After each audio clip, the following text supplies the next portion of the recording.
ಕರುನಾಡಿಗೆ ನಮಸ್ಕಾರ. ಸಿರಿಗನ್ನಡಂ ಗೆಲ್ಗೆ ಕೆಸೆಟ್ 2025 ಮೊದಲನೇ ಪತ್ರಿಕೆ. ಇದರಲ್ಲಿ ಪ್ರಶ್ನೋತ್ತರ ಸಂಪುಟ 1 ಈ ಪುಸ್ತಕದಲ್ಲಿ ನಾನು ಬರೆದಿರುವ ಇಂಪಾರ್ಟೆಂಟ್ ಕ್ವಶನ್ಸನ್ನು ಒಂದು ಪ್ರಾಕ್ಟೀಸ್ ಮಾಡಿಸುವ ಸಲುವಾಗಿ, ಫಾಸ್ಟ್ ರಿವಿಷನ್ ಮಾಡುವ ಸಲುವಾಗಿ ನಿಮ್ಮ ಎದುರುಗಡೆಗೆ ತೆಗೆದುಕೊಂಡು ಬಂದಿದ್ದೇನೆ. ಎಕ್ಸ್ಪ್ಲೇನ್ ಮಾಡ್ಕೊಂತ ಕೂತ್ರೆ ಟೈಮ್ ಹೋಗುತ್ತದೆ. ಆಲ್ರೆಡಿ ಥಿಯರಿಯನ್ನು ನಾನು ಎಕ್ಸ್ಪ್ಲೇನ್ ಮಾಡಿದ್ದೇನೆ. ಜಸ್ಟ್ ಒಂದು ರಿವಿಷನ್ ಪರ್ಪಸ್ಗಾಗಿ ಈ ಕ್ವಶನ್ಸ್ಗಳನ್ನು ನೀವೆಲ್ಲರೂ ಒಮ್ಮೆ ಓದಿ ಹೋಗಬೇಕು. ಓಕೆ, ಆಲ್ರೆಡಿ ಒಂದು 50 ಕ್ವಶನ್ಸನ್ನು ನಾವು ನೋಡಿದ್ದೀವಿ. ಈಗ ಮುಂದಿನ ಕ್ವಶನ್ನ ನೋಡೋಣ.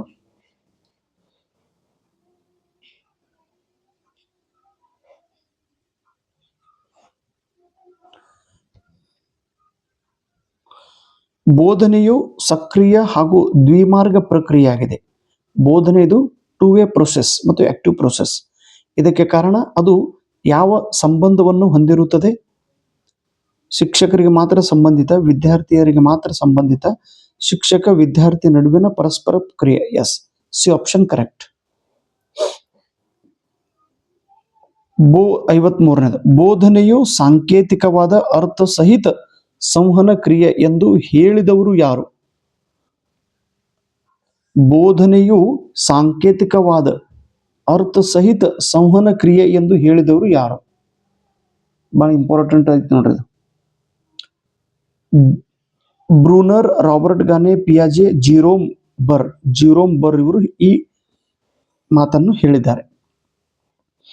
ಬೋಧನೆಯು ನೈತಿಕ, ಸಾಮಾಜಿಕ ಹಾಗೂ ಮಾನಸಿಕ ಬೆಳವಣಿಗೆಯ ತಂತ್ರವಾಗಿದೆ ಎಂಬುದನ್ನು ಒಪ್ಪಿಕೊಳ್ಳುವ ದೃಷ್ಟಿಕೋನ ಯಾವುದು?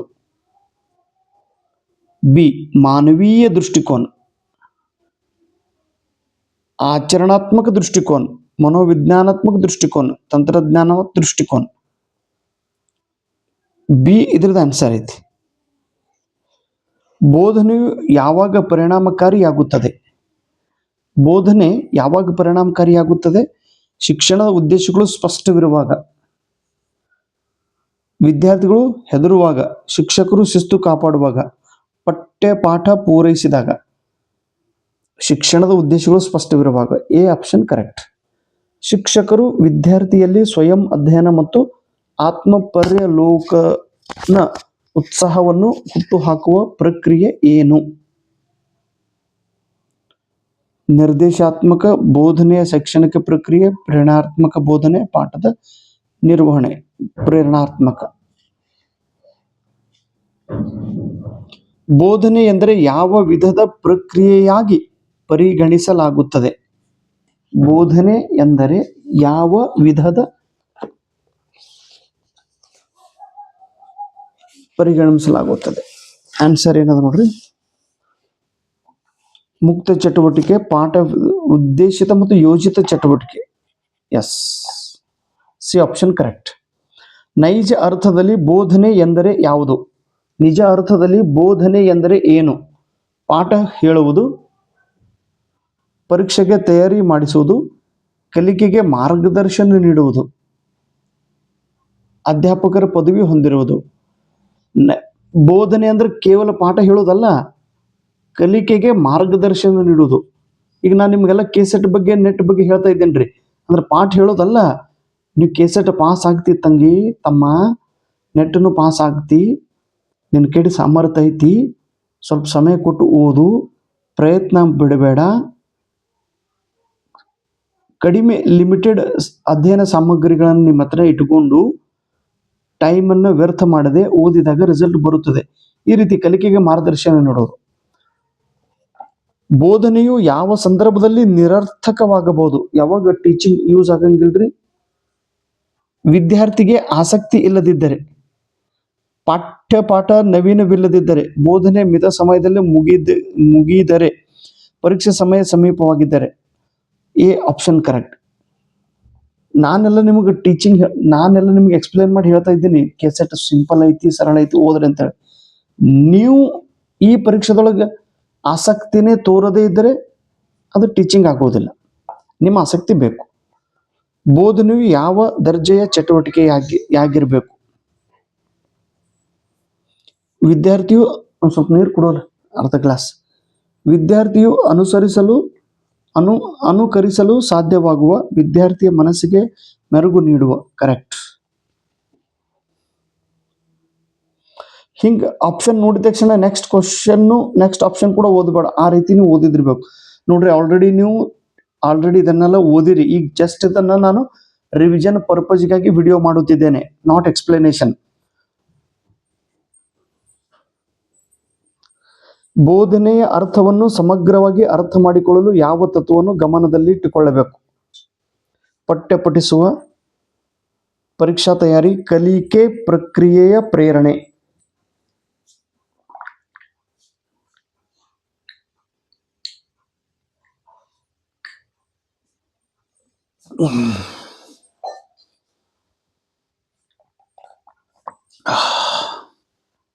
C option. ಬೋಧನೆ ಎಂದರೆ ಕಲಿಕೆಯನ್ನು ಸುಗಮಗೊಳಿಸುವ ಚಟುವಟಿಕೆ.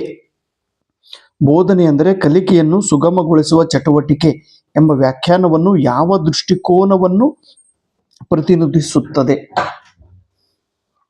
ಪ್ರಸಾರಾತ್ಮಕ, ನೈತಿಕ, ಪಾಠ್ಯಕ್ರಮದ, ಕಲಿಕಾ ಕೇಂದ್ರಿತ. ಬೋಧನೆಯ ಅರ್ಥವನ್ನು ಅರ್ಥ ಮಾಡಿಕೊಳ್ಳುವಲ್ಲಿ ಶಿಕ್ಷಕ, ವಿದ್ಯಾರ್ಥಿ, ವಿಷಯ ಮತ್ತು ಪರಿಸರ ಯಾವ ರೀತಿಯಲ್ಲಿ ಕೆಲಸ ಮಾಡುತ್ತವೆ? ಇವು 4 ಘಟಕ ಬೇಕು ಒಂದು ವಿಷಯವನ್ನು ಅರ್ಥ ಮಾಡಿಕೊಳ್ಳಬೇಕಾದ್ರೆ. ಹೀಗಾಗಿ ಪ್ರತ್ಯೇಕ ಘಟಕ, ಪರಸ್ಪರ ಸಂವಹನಾತ್ಮಕ ಘಟಕ, ಅಧಿಕಾರ ಮತ್ತು ಅಧೀನ ಘಟಕ, ನಿರ್ದಿಷ್ಟ ಕ್ರಮಶೀಲ, ಕ್ರಿಯಾಶೀಲ, ಪರಸ್ಪರ ಒಂದಕ್ಕೊಂದು ಸಂಬಂಧ ಐತಿ. ಶಿಕ್ಷಕ, ವಿದ್ಯಾರ್ಥಿ, ವಿಷಯ, ಪರಿಸರ.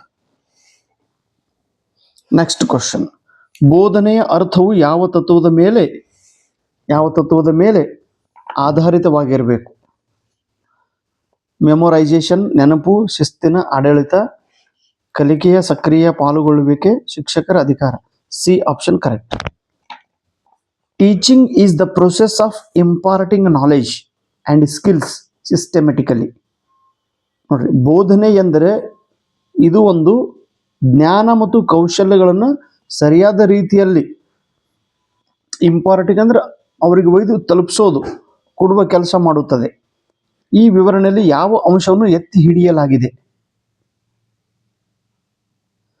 ಉತ್ಸಾಹ, ವಿಧಾನ ಬದ್ಧತೆ, ಪರೀಕ್ಷಾ ಒತ್ತಡ, ಶಿಸ್ತಿನ ನಿಯಂತ್ರಣ. ವಿಧಾನ ಬದ್ಧತೆ. ಬೋಧನೆಯ ಅರ್ಥವನ್ನು ಅತ್ಯಾಧುನಿಕ ವಿದ್ಯಾ ಪ್ರದರ್ಶನ ತಂತ್ರಜ್ಞಾನಗಳಿಂದ ಹೇಗೆ ವಿಶ್ಲೇಷಿಸಬಹುದು? ಈ ಕಂಟೆಂಟ್, ದ್ವಿಪದೀಯ ಸಂವಹನ, ಬೌದ್ಧಿಕ ಚಟುವಟಿಕೆ, ದೈನಂದಿನ ಗೃಹ ಕಾರ್ಯ ನಿರ್ವಹಣೆ. ಕೇವಲ ಪ್ರಾಜೆಕ್ಟ್ ಉಪಯೋಗಿಸುತ್ತೆ. ಬೋಧನೆ ಅರ್ಥ, ಈ ಬೋಧನೆದಿಂದ ಏನಾಗ್ತದೆ? ದ್ವಿಪದೀಯ ಸಂವಹನ, ಶಿಕ್ಷಕ, ವಿದ್ಯಾರ್ಥಿ, ಮತ್ತು ಇದೊಂದು ಏನಾಗಿದೆ? ಇಂಟೆಲೆಕ್ಚುವಲ್ ಆಕ್ಟಿವಿಟಿ ಆಗೈತಿ. ಬೋಧನೆಯ ಅರ್ಥದಲ್ಲಿ ಕನ್ಸ್ಟ್ರಕ್ಟಿವಿಸ್ಟ್ ಪರಿಕಲ್ಪನೆಯು ಯಾವ ಪ್ರಮುಖ ಅಂಶವನ್ನು ಎತ್ತಿ ಅಥವಾ ಒತ್ತಿ ಹೇಳುತ್ತದೆ?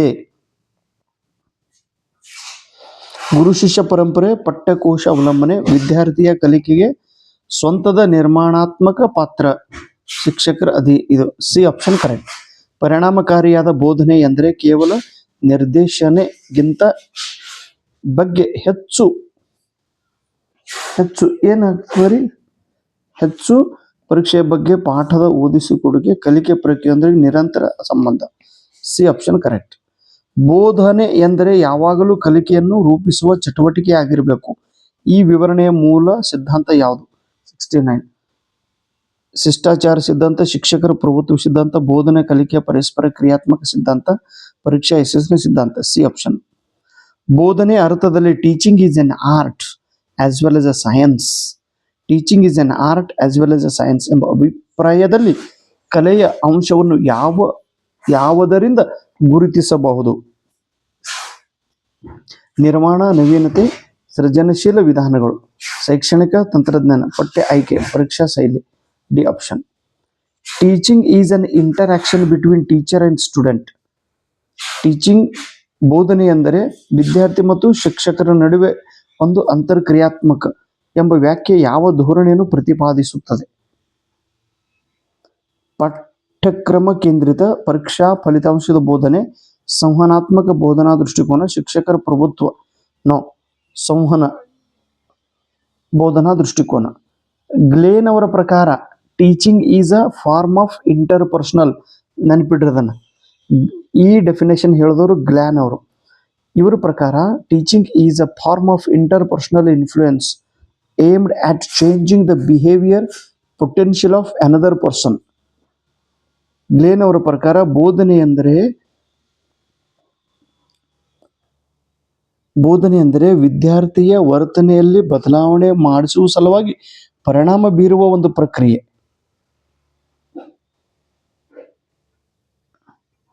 ಪಠ್ಯ ವರ್ಣನೆ, ವ್ಯವಹಾರ ಬದಲಾವಣೆ ಸಾಧ್ಯತೆ, ಶಿಕ್ಷಕರ ನಿಯಂತ್ರಣ, ನೈತಿಕ ಶಿಕ್ಷಣ, ವಿದ್ಯಾರ್ಥಿಗಳ ವರ್ತನೆಯಲ್ಲಿ ಬದಲಾವಣೆ ಮಾಡೋದು. ಇಮಿಲ್ ದುರ್ಕಿಮ್ ಅನ್ನುವ ವ್ಯಕ್ತಿ ಇವರು ಬೋಧನೆಯ ವ್ಯಾಖ್ಯೆಯನ್ನು ಯಾವ ದೃಷ್ಟಿಕೋನದಿಂದ ನೀಡಿದ್ದಾರೆ? ಇವ್ರು ಏನ್ ಹೇಳ್ತಾರೆ ನೋಡ್ರಿ. ಮಾನವೀಯ ದೃಷ್ಟಿಕೋನ, ಸೋಷಿಯಲ್ ಸಾಮಾಜಿಕ ದೃಷ್ಟಿಕೋನ, technological approach, discipline approach. Emile Durkheim ಇವ್ರು ಹೇಳಿದ್ದು ಸಮಾಜಶಾಸ್ತ್ರೀಯ. Teaching is the process of guiding and directing the learner.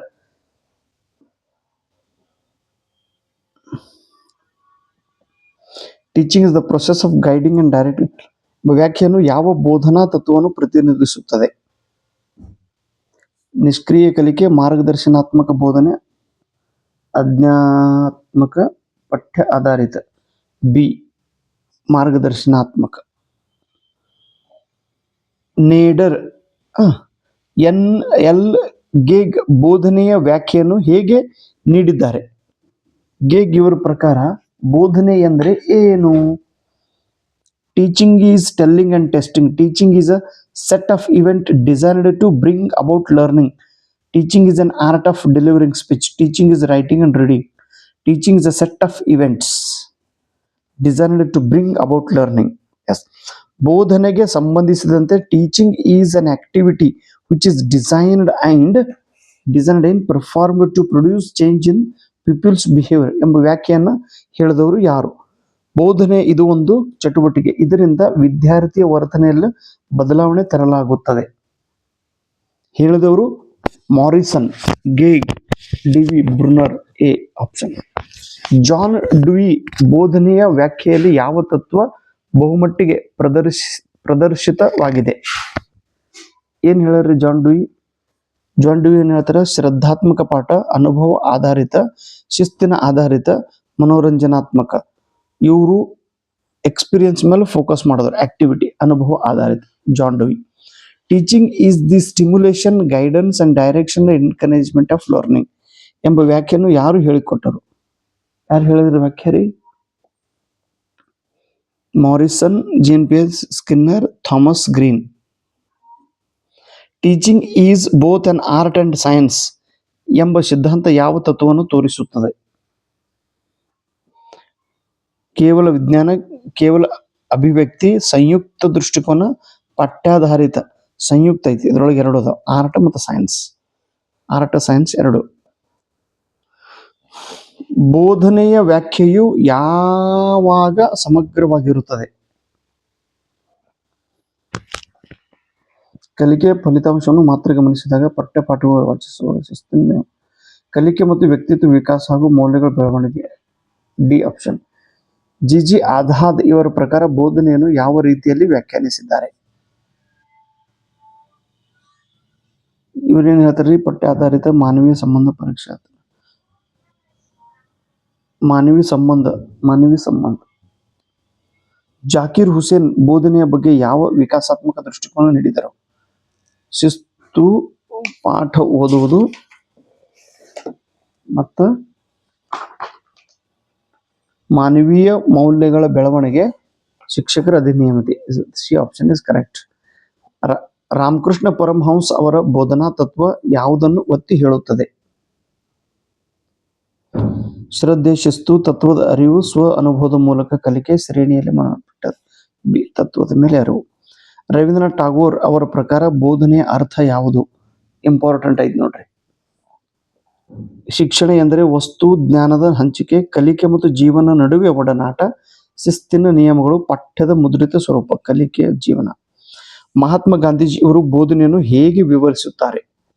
Mahatma ಗಾಂಧೀಜಿಯವರು ಏನು ಹೇಳ್ತಾರೆ ನೋಡ್ರಿ, ನಿರ್ದಿಷ್ಟ ಕಾರ್ಯಾನುಭವ, ವಿದ್ಯಾರ್ಥಿಯ ಅನುಭವದ ಆಧಾರದ ಮೇಲೆ ಜ್ಞಾನ, ನಿಯಮಬದ್ಧ ಪಾಠ, ಪರೀಕ್ಷಾ ಫಲಿತಾಂಶದ ಒತ್ತಡ, ಅನುಭವದ ಆಧಾರದ ಮೇಲೆ ಜ್ಞಾನ. ಬೋಧನೆಯ ಮುಖ್ಯ ವೈಶಿಷ್ಟ್ಯವೇನು? ಶಿಕ್ಷಕರ ನಿಯಂತ್ರಣ, ಪಾಠ್ಯದ ಉದ್ದೇಶಪೂರ್ವಕ ಯೋಜಿತ ಚಟುವಟಿಕೆ. ಕರೆಕ್ಟ್. ಬೋಧನೆ ಯಾವ ತತ್ವದ ಮೇಲೆ ಆಧಾರಿತವಾಗಿರುತ್ತದೆ? ಶಿಕ್ಷಕನ ಒತ್ತಾಯ, ಶಿಸ್ತು ನಿರ್ವಹಣೆ, ಕಲಿಕೆ ಸುಗಮಗೊಳಿಸುವಿಕೆ. S, C. ಪಾಠ ಸರಳವಾಗಿ ತಿಳಿಬೇಕು ವಿದ್ಯಾರ್ಥಿಗಳು, ಅದು ಮೇನ್ ತತ್ವ. ಬೋಧನೆಯು ಯಾವ ರೀತಿಯ ಪ್ರಕ್ರಿಯೆಯಾಗಿದೆ? ಏಕಪಕ್ಷೀಯ, ದ್ವಿಪಕ್ಷೀಯ, ಶ್ರವಣಾತ್ಮಕ, ಬೋಧಕ, ದ್ವಿಪಕ್ಷೀಯ. ವಿದ್ಯಾರ್ಥಿ ಶಿಕ್ಷಕ. ಬೋಧನೆಯು ಯಾವ ಪ್ರಕ್ರಿಯೆಯಿಂದ ನಿಕಟ ಸಂಬಂಧ ಹೊಂದಿದೆ? ಬೋಧನೆ ಯಾವ ಪ್ರಕ್ರಿಯೆಯೊಂದಿಗೆ? ನುಡಿ, ಮಾತು, ಪ್ರತಿಭೆ, ಸಂಶೋಧನೆ, ಸಂವಹನದಿಂದ. ಬೋಧನೆಯು ಯಾವುದನ್ನು ಗುರಿಯಾಗಿರಿಸಿಕೊಳ್ಳುತ್ತದೆ? ಪರೀಕ್ಷೆ, ಬುದ್ಧಿವಂತಿಕೆ, ಬೆಳವಣಿಗೆ, ಶಿಸ್ತು, ಬುದ್ಧಿವಂತಿಕೆ. ಬೋಧನೆಯು ಯಾವ ರೀತಿಯ ಚಟುವಟಿಕೆ ಎಂದು ಪರಿಗಣಿಸಲಾಗುತ್ತದೆ? ನಿಶ್ಚಲನ ಚಟುವಟಿಕೆ, ಸ್ಥಿರ ಪಠಣ, ಗತಿಯುತ, ಸಕ್ರಿಯ, ಶ್ರಮವಿಲ್ಲದ, ಗತಿಯುತ. ಬೋಧನೆಯ ಪ್ರಕ್ರಿಯೆಯಲ್ಲಿ ವಿದ್ಯಾರ್ಥಿಯ ಪಾತ್ರ ಯಾವುದು? ಶ್ರೋತು, ನಿಷ್ಕ್ರಿಯ ಗಾಯಕ, ಕಲಿಕೆಯ ಸಕ್ರಿಯ ಪಾಲ್ಗೊಳ್ಳುವಿಕೆ. ಎಸ್. ಬೋಧನೆಯು ಯಾವ ಬಗೆಯ ಪ್ರಕ್ರಿಯೆಯಾಗಿದೆ? ನೈಸರ್ಗಿಕ, ಯಾದೃಚ್ಛಿಕ, ಸಂಘಟಿತ, ವಿಧಾನಬದ್ಧ, ಸಂಘಟಿತ. ಬೋಧನೆಯು ಯಾವ ತತ್ವಕ್ಕೆ ನಿಷ್ಠಾವಂತವಾಗಿರಬೇಕು? ಪರೀಕ್ಷಾ ಫಲಿತಾಂಶ, ಪಾಠ್ಯದ ಶಬ್ದ, ಪಾಠ್ಯ ವಿಷಯವನ್ನು ಕಲಿಯುವುದು, ಪಾಠ್ಯ ವಿಷಯವನ್ನ ಕಲಿಕೆಗೆ ಪರಿವರ್ತಿಸುವುದು. ಬೋಧನೆಯು ನಿರಂತರವಾಗಿ ಉತ್ತಮಗೊಳ್ಳಲು ಯಾವ ಅಂಶ ಅವಶ್ಯಕತೆ ಇದೆ? ನಿಯಮ ಪಾಲನೆ, ತರಗತಿಯಲ್ಲಿ ಶಾಂತಿ, ಪ್ರತಿಫಲನ ಮತ್ತು ಮೌಲ್ಯಮಾಪನ. ಗ್ರಂಥ ಓದು, ಪ್ರತಿಫಲನ, ರಿಫ್ಲೆಕ್ಟ್ ಆಗಿರಬೇಕು. ಬೋಧನೆಯ ಮೂಲ ಉದ್ದೇಶವೆಂದರೆ ಏನು?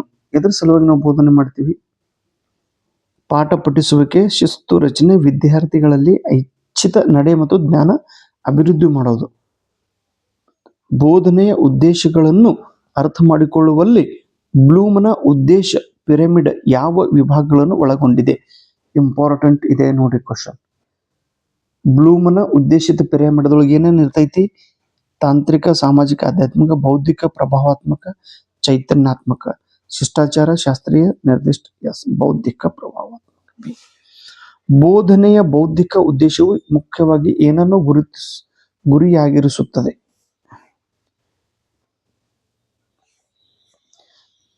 ನೈತಿಕತೆ, ಚಿಂತನೆಯ ಕೌಶಲ್ಯ ಅಭಿವೃದ್ಧಿ, ದೈಹಿಕ ಕೌಶಲ್ಯ, ಸಂವೇದನೆ, ಚಿಂತನೆ. ಬೋಧನೆಯ ಪ್ರಭಾವಾತ್ಮಕ ಉದ್ದೇಶವು ಈ ಕೆಳಗಿನ ಅಂಶಗಳೊಂದಿಗೆ ಸಂಬಂಧ ಹೊಂದಿರುತ್ತದೆ: